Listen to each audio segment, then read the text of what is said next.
Dear students, we are now going to start the 100 Dresses Part 2. It is our Chapter 6. Chapter 5 में हमने जो story पढ़ी थी Wanda Petronski की, उसी स्टोरी को इस चैप्टर में कंटिन्यू किया है आगे से। चैप्टर 5 में हमने कहाँ तक पढ़ा था कि सभी बच्चे क्लास में घूमकर वांडा के डिज़ाइंस देख रहे थे। वहाँ पर हमारा चैप्टर 5 ओवर हो गया था। So now we are starting chapter 6. While the class was circling the room, the monitor from the principal's office brought Miss Mason a note. जब सभी स्टूडेंट्स क्लासरूम में घूम घूम कर वांडा के डिज़ाइंस देख रहे थे, तभी क्लास का जो मॉनिटर था वो प्रिंसिपल के ऑफिस से मिस मैसोन के लिए एक नोट लेकर आया। Miss mason read it several times and studied it thoughtfully for a while. Miss Mason ने उस नोट को कई बार पढ़ा और उसको कुछ देर ध्यान से देखा। Then she clapped her hands. फिर उन्होंने अपने हैंड्स को क्लैप किया। अटेंशन क्लास, अटेंशन पे करने के लिए बोला। Everyone back to their seat, हर कोई अपनी सीट पर वापस चला जाए, ऐसा उन्होंने अनाउंस किया। When the shuffling of feet had stopped and the room was still and quiet, Miss Mason said. जब क्लास में से बच्चों के पैरों के घिसने की आवाज़ें, इधर उधर चलने की आवाज़ें बंद हो गई, जब क्लास बिल्कुल शांत हो गई, तब मिस मैसोन ने कहा, I have a letter from Wanda's father that I want to read to you. उन्होंने कहा कि मेरे पास वांडा के फादर की तरफ से एक लेटर आया है जो मैं आप सभी को पढ़ के सुनाना चाहती हूँ। Miss mason stood there a moment and the silence in the room grew tense and expectant. Miss mason वहाँ पर यूं ही खड़ी रही और क्लासरूम में जो साइलेंस था वो एकदम से टेंस हो गया और एक्सपेक्टेंट हो गया। मतलब क्लासरूम में बच्चे साइलेंट तो थे ही, लेकिन टेंशन जैसा माहौल हो गया और बच्चे बहुत ज़्यादा ईगर हो गए जानने के लिए कि पता नहीं क्या न्यूज़ हो सकती है। The teacher adjusted her glasses slowly and deliberately. Teacher ने अपने ग्लासेस, अपने चश्मों को एडजस्ट किया। Her manner indicated that what was coming. This letter from Wanda's father was a matter of great importance. जिस तरह से टीचर के हाव भाव थे, एक्सप्रेशंस थे, उससे साफ समझ में आ रहा था कि कुछ इम्पोर्टेंट बात है, कुछ बहुत ज़्यादा इम्पोर्टेंट बात वांडा के फादर ने उस लेटर में कही है। Everyone listen closely as Miss Mason read the brief note. हर किसी ने ध्यान से सुना जैसे ही मिस मैसोन ने नोट पढ़ना स्टार्ट किया। Dear teacher, my Wanda will not come to your school any more. Teacher, मेरी बेटी वांडा अब आपके स्कूल में और नहीं आएगी. जेक ऑल्सो, वांडा का भाई जेक भी नहीं आएगा. Now we move away to big city. अब हम बड़े शहर में शिफ्ट हो जाएंगे. No more holler Polak. No more ask why funny name. Plenty of funny names in the big city. Yours truly, Jan Petronsky. अब मेरे बच्चों का कोई भी फ़नी नेम होने के कारण मजाक नहीं उड़ाएगा, कोई भी उनसे कुछ नहीं पूछेगा उनके नेम के बारे में, क्योंकि बड़े शहरों में बहुत सारे फ़नी नेम्स मिलते हैं। मतलब बहुत सारे अलग अलग जगह से आए हुए लोग होते हैं बड़े शहरों में, तो उनका नेम किसी को यूनिक नहीं लगेगा। A deep silence met the reading of this letter. जैसे ही मैम ने लेटर पढ़ा, पूरी क्लास में एक बहुत गहरी शांति छा गई. Miss Mason took off her glasses, blew on them and wipe them on her soft white handkerchief. Miss Mason ने अपने चश्मे उतारे, उनको अपने वाइट हैंकरचीफ पर क्लीन किया. Then she put them on again and looked at the class. फिर दोबारा से चश्मे लगाकर क्लास की तरफ देखा. When she spoke her voice was very low. जब वो बोली तो उनकी आवाज़ बहुत ज़्यादा लो थी, बहुत ज़्यादा डिसअपॉइंटमेंट, बहुत निराशा लग रही थी उनकी आवाज़ में. I am sure that none of the boys and girls in room 13 would purposely and deliberately hurt anyone's feelings because his or her name happened to be a long unfamiliar one. मैं जानती हूँ कि room 13 में मेरी class में कोई भी लड़का या लड़की ऐसा जानबूझकर नहीं करेगा, पर्पसली नहीं करेगा कि किसी के यूनिक नेम की वजह से उसकी फीलिंग्स को हर्ट करे. I prefer to think that what was said in thoughtlessness. मुझे लगता है, मैं ऐसा सोचती हूँ कि जो भी कहा गया होगा वो जानबूझकर नहीं कहा गया होगा, अनजाने में कहा गया होगा. I know that all of you feel the way I do. मैं जानती हूँ कि आप सब भी मेरे जैसा ही फील कर रहे हैं इस time. That this is a very unfortunate thing to have happened. कि ये जो हुआ है ये बहुत ही ज़्यादा अनफॉर्चुनेट थिंग है, बहुत ही ज़्यादा गलत हुआ है जो हुआ है. Unfortunate and sad both. Unfortunate भी है और सैड भी है. And I want you all to think about it. और मैं चाहती हूँ कि आप सभी इसके बारे में सोचें कि ये सब जो हुआ है वो क्यों हुआ है और आगे ये सब नहीं होना चाहिए. The first period was a study period. पहला पीरियड स्टडी पीरियड था.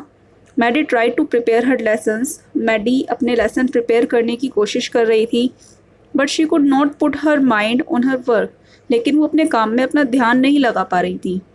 She had a very sick feeling in the bottom of her stomach, उसके स्टमक में बहुत सिक फीलिंग हो रही थी, उसको मतलब बहुत ज़्यादा अनईजी फील हो रहा था। True she had not enjoyed listening to Peggy ask Wanda how many dresses she had in her closet, but she had said nothing. हाँ, ये बात सच है कि उसको अच्छा नहीं लगता था जब पैगी वांडा से उसके ड्रेसेस के बारे में पूछा करती थी, लेकिन ये भी सच है कि उसने कभी कुछ कहा नहीं। She had stood by silently, वो हमेशा चुपचाप खड़ी रही, and that was just as bad as what Peggy had done, और उसका चुपचाप खड़े रहना भी उतना ही बुरा था जितना पैगी का वांडा का मजाक उड़ाना बुरा था। वर्स बहुत बुरा था, मतलब चुप रहना ज़्यादा बुरा था पैगी के बोलने से। शी वॉज अ कॉवर्ड, वो एक डरपोक थी, मतलब मैडी डरपोक थी। At least Peggy had not considered they were being mean, but she Maddie had thought they were doing wrong. She could put herself in Wanda's shoes. पैगी ने ऐसा नहीं सोचा, पैगी ने कभी ये सोचने की कोशिश नहीं की कि वो जो कर रही है वो गलत कर रही है, लेकिन मैडी को तो पता था ना कि वो गलत कर रहे हैं। मैडी तो अपने आप को वांडा की जगह रखकर सोच सकती थी। Goodness, wasn't there anything she could do? क्या ऐसा कुछ नहीं था जो मैडी कर सकती थी? If only she could tell Wanda she had not mean to hurt her feelings. बस वो वांडा को जाके केवल इतना ही कहती कि उन दोनों का इंटेंशन उसकी फीलिंग्स को हर्ट करने का नहीं है। She turned around and stole a glance at Peggy. वो मुड़ी, अपना काम करते करते वो मुड़ी और उसने पैगी की तरफ देखा, but Peggy did not look up, लेकिन पैगी ने उसकी तरफ नहीं देखा। She seemed to be studying hard. ऐसा लग रहा था पैगी बहुत ज़्यादा ध्यान से पढ़ाई कर रही है। Well, whether Peggy felt badly or not, she Maddie had to do something. खैर, पैगी को बुरा लगा या नहीं लगा वो बात नहीं है, लेकिन मैडी को कुछ करना चाहिए था। जब वो समझ गई थी कि वो जो कर रहे हैं वो गलत कर रहे हैं, तो उसे कुछ ना कुछ ज़रूर करना चाहिए था। She had to find Wanda Petronski. अब उसे वांडा पेट्रोन्स्की को ढूंढना होगा। Maybe she had not yet moved away, हो सकता है वो शायद अभी तक ना गई हो। May be Peggy would climb the Heights with her, हो सकता है पैगी भी उसके साथ वांडा के घर तक चले, मीन्स बोगिंस हाइट्स तक जाए, and they would tell Wanda she had won the contest, that they thought she was smart and the 100 dresses were beautiful. और वो दोनों वांडा को बता पाएँ कि वांडा कॉन्टेस्ट जीत गई है, और वो दोनों वांडा के बारे में क्या सोचते हैं कि वांडा बहुत स्मार्ट है और उसकी 100 ड्रेसेस बहुत ज़्यादा ब्यूटीफुल हैं। ये सब मैडी सोच रही थी कि काश ऐसा हो जाए, हम वांडा के घर जाएं, वो हमें मिल जाए और हम उसे ये सारी बातें बता पाएँ। When school was dismissed in the afternoon, Peggy said with pretended casualness, "Hey, let's go and C if that kid has left town और नॉट। जब दोपहर में स्कूल की छुट्टी हो गई तो पैगी ने ऐसा दिखाते हुए कहा जैसे उसे कोई फ़र्क ही नहीं पड़ा कि चलो चलकर देखते हैं कि वो लड़की टाउन से गई या नहीं, मतलब वांडा जो है वो शहर से गई अभी तक या अभी तक यहीं पर है। So Peggy had the same idea. Maddie glad, Maddie खुश हुई कि पैगी के माइंड में भी सेम बात थी। Peg was really all right, Peggy really में सही थी। The two girls hurried out of the building, up the street towards Boggins Heights, the part of town that wore such a forbidding air on this kind of a November afternoon, drizzly, damp and dismal. वो दोनों लड़कियां जल्दी से school building से बाहर आई और उन्होंने बोगिन्स Heights तक जाने वाली गली चुन ली। बोगिन्स हाइट्स उस शहर का एक ऐसा पार्ट था, एक ऐसा हिस्सा था जिसमें एयर जो थी वो बहुत ज़्यादा दबी दबी सी आती थी, मतलब खुली एयर बिल्कुल भी नहीं आती थी। बहुत ग्लूमी माहौल था वहाँ पर, काफ़ी सैड था। Well at least said Peggy gruffly, I never did call her a foreigner or make fun of her name. Peggy ने कहा थोड़ा सीरियसली कि खैर चलो, मैंने उसको कभी फॉरेनर बुला के उसका मजाक नहीं उड़ाया, ना ही उसके फ़नी नेम का मजाक उड़ाया। I never thought she had the sense to know we were making fun of her anyway. मैंने तो कभी सोचा ही नहीं था कि हम लोग उसका मजाक उड़ाते हैं, ये बात उसको समझ में भी आती होगी। I thought she was too dumb and gee look how she can draw. मुझे तो लगा था वो लड़की बहुत डम्ब है, बहुत स्टूपिड है, उसको कुछ समझ नहीं आता है, उसमें सेंस कम है समझने की, लेकिन देखो कितनी ब्यूटीफुल ड्राइंग्स बनाई उसने। Maddie could say nothing, all she hoped was that they would find Wanda. Maddie कुछ नहीं कह सकी, वो केवल उम्मीद कर रही थी मन ही मन कि वांडा उनको मिल जाए। She wanted to tell her that they were sorry they had picked on her. Maddie Wanda को बताना चाहती थी कि वो कितना सॉरी फील कर रहे हैं, कितना दुखी हैं, और वो उससे माफ़ी भी मांगना चाहती थी कि उन्होंने उसका मजाक उड़ाया। And how wonderful the whole school thought she was, और ये भी बताना चाहती थी कि पूरा स्कूल उसको कितना वंडरफुल समझता है, पूरा स्कूल उसके बारे में क्या सोचता है। And please not to move away and everybody would be nice, और ये भी रिक्वेस्ट करना चाहती थी कि वांडा वो शहर छोड़कर कहीं ना जाए, हर कोई उसके साथ अब नाइसली बिहेव करेगा। She and Peggy would fight anybody who was not nice, अगर वांडा के साथ कोई नाइसली बिहेव नहीं करेगा तो वो और पैगी उससे वांडा के लिए फ़ाइट करेंगे। ये सारी बातें वो वांडा से कहना चाहती थी, इसीलिए वो उम्मीद कर रही थी कि काश वांडा उसको मिल जाए। The two girls hurried on, they hope to get to the top of the hill before dark. दोनों लड़कियां जल्दी जल्दी बढ़ी आगे, वो चाह रही थी कि वो अंधेरा होने से पहले पहाड़ी के ऊपर तक पहुंच जाएं जहां पर वांडा का घर है।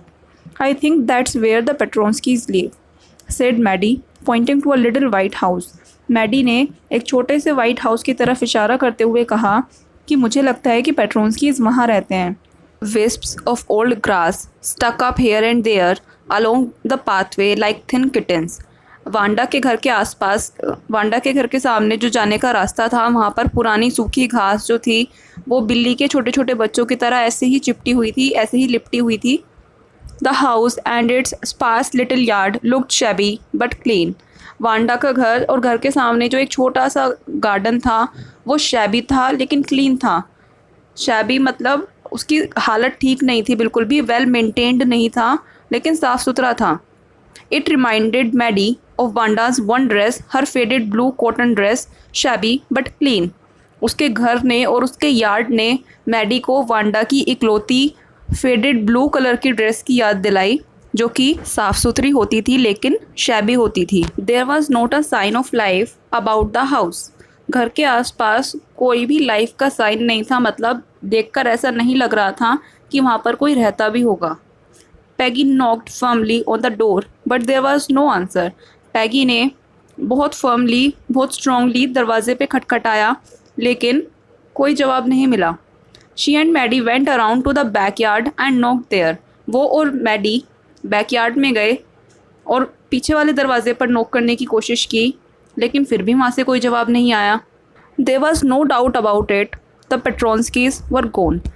कोई शक नहीं था कि पेट्रोन्स्कीज वहाँ से जा चुके थे। How could they ever make amends. अब वो दोनों कैसे सब कुछ ठीक कर पाएंगी, अपने और वांडा के बीच की मिसअंडरस्टैंडिंग्स को या जो भी डिफरेंसेस थे उनको कैसे दूर कर पाएंगी।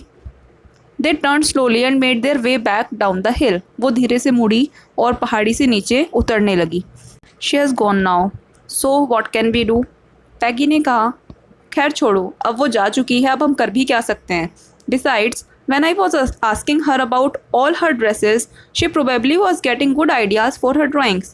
बल्कि मैं तो ये सोच रही हूँ, जब मैं उससे उसकी ड्रेसेस के बारे में पूछती थी तो हो सकता है उसको वहीं से अच्छे अच्छे आइडियाज़ मिल रहे हों ड्राइंग्स के लिए। She might not even have won the contest otherwise. हो सकता है इसके बिना तो शायद वो कॉन्टेस्ट भी ना जीत पाती। Maddie turned this idea carefully over in her head, for if there were anything in it she would not have to feel so badly. Maddie के माइंड में, मैडी ने अपने माइंड में ये बात बैठा ली कि अगर कुछ और नहीं भी हो पाया तो एटलीस्ट उसको इतना बुरा फील तो नहीं होगा। मतलब अपने आप को संभालने के लिए, अपने आप को समझाने के लिए उसने पैगी की ये बात अपने माइंड में बैठा ली। But that night she could not get to sleep. लेकिन उस रात वो सो नहीं पाई। She thought about Wanda and her faded blue dress and the little house she had lived in. वो सारी रात वांडा के बारे में, उसकी फेडेड ब्लू ड्रेस के बारे में और उसके छोटे से घर के बारे में ही सोचती रही। And she thought of the glowing picture those 100 dresses made. और वो उन 100 ड्रेसेस के बारे में भी सोच रही थी जो वांडा ने बनाई थी, all lined up in the classroom. At last Maddie sat up in bed and pressed her forehead tight in her hands and really thought. At last Maddie थक कर उठकर बैठी अपने बेड पर ही और अपने फोरहेड को, अपने माथे को अपने हाथों के बीच में प्रेस किया, टाइट अपने हाथों से अपने माथे को पकड़ा और सोचा। This was the hardest thinking she had ever done. कि इससे ज़्यादा तो उसने पहले कभी किसी भी चीज़ को लेकर नहीं सोचा था। इतना सोच विचार उसने कभी किसी चीज़ के लिए नहीं किया था जितना आज वो वांडा के लिए कर रही थी। After a long time she reached an important conclusion. एक बहुत लंबे समय के बाद वो एक इम्पोर्टेंट कंक्लूजन पे पहुंची, एक निष्कर्ष पे पहुंची। She was never going to stand by and say nothing again. वो आगे से कभी भी ऐसा नहीं करेगी कि किसी बच्चे का मजाक उड़ाया जा रहा है, किसी बच्चे को परेशान किया जा रहा है और वो चुपचाप खड़ी सब कुछ देख रही है। जैसा उसने वांडा के साथ होने दिया वैसा वो और किसी के साथ नहीं होने देगी, ऐसा उसने सोचा। If she ever heard anybody picking on someone because they were funny looking or because they had strange names, she would speak up. अगर उसने कभी भी किसी भी बच्चे को किसी दूसरे बच्चे का मजाक उड़ाते हुए देखा क्योंकि वो बच्चा फ़नी दिखता है या उसका कोई फ़नी नेम है, तो वो उसके लिए बोलेगी, वो चुप नहीं रहेगी। जैसा उसने वांडा के साथ होने दिया वैसा कुछ नहीं होने देगी। Even if it mean losing Peggy's friendship, और अगर उसको इसके लिए पैगी की फ्रेंडशिप भी खोनी पड़े तो वो इस बार पैगी की फ्रेंडशिप खोने के लिए भी रेडी थी। वांडा के टाइम उसने सोचा कि कहीं पैगी मुझसे नाराज़ ना हो जाए, इसलिए वो कुछ नहीं बोली, लेकिन इस बार बाय चांस उसको फिर से पैगी की फ्रेंडशिप होने का डर हो तो वो उसकी भी चिंता नहीं करेगी, वो फिर भी बोलेगी। She had no way of making things right with Wanda, but from now she would never make anybody else that unhappy again. उसके पास वांडा को खुश करने का तो कोई दूसरा रास्ता नहीं था, वांडा के साथ सारे डिफरेंसेस मिटाने का कोई दूसरा रास्ता नहीं था, लेकिन आइंदा किसी और के साथ वो ऐसा कुछ बुरा नहीं होने देगी, किसी और को इतना दुख वो नहीं पहुंचने देगी। And that's it for now. We will continue the chapter in our next video.